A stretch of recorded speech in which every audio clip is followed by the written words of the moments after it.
Добрый день, Халун Мендес, Сан Байна. Вот я готовлю вот такое народным методом средство. Беру, я взяла пол-литра молока, одну луковицу.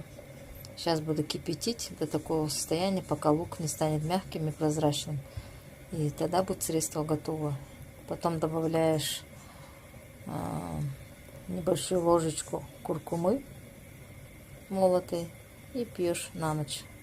Ну, здесь на 3 раза, наверное, будет средство. Можно утром, в обед и вечером.